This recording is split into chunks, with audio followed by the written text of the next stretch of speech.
Wakati watu wanajiandaa kusherekea sikukuu, naye shetani huandaa maaksidenti. Hiyo maaksidenti yake yote nimeifuja katika jina la Yesu Kristo. Kusiwe hata mmoja atakayepata jeraha yoyote au akapata aksidenti akienda kusherehekea sikukuu hii ya kuzaliwa kwa mkombozi Yesu Kristo. Wakati watakuwa wasafiri salama kwenda na kurudi, mkono wa Mungu uwe juu yao katika jina la Yesu Kristo. Barabara zote ambazo gari zitapitia, ninaomba nguvu za Mungu zikaweza kupatikana mahali pale katika jina la Yesu Kristo. Watu wasipate accident yeyote. Gari ambazo wataenda nazo kwenda na kurudi, ninaomba nguvu za Mungu zikawe juu yao katika jina la Yesu Kristo.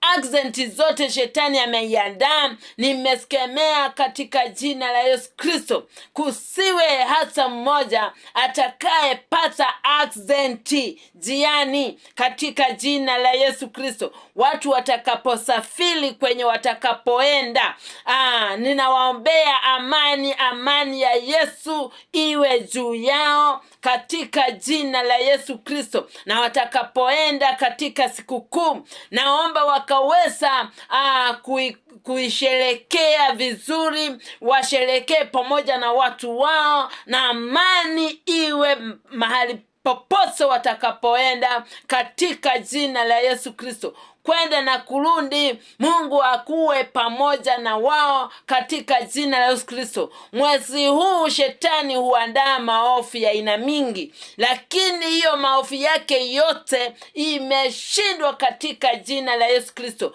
Maovu yake yote hakuna hata moja itafaulu katika jina la Yesu Kristo. Watu wa Mungu watakuwa na amani. Watu wa Mungu mahali popote watakapoenda, mwangaza wa Mungu uwe juu yao. Mwangaza wa Mungu uamulikie mahali popote watakapoenda, iwe ni mchana, iwe ni usiku. Mwangaza wa Mungu uwaongoze katika jina la Yesu Kristo. Wanasherehekea kuzaliwa kwa mkombozi Yesu Kristo. Kwa hivyo mahali popote wataenda, Mungu awarinde na awaangazie na mwangaza wake wa ajabu katika jina la Yesu Kristo. Na chakula ambacho watakula iwasaidie katika miili yao katika jina la Yesu Kristo.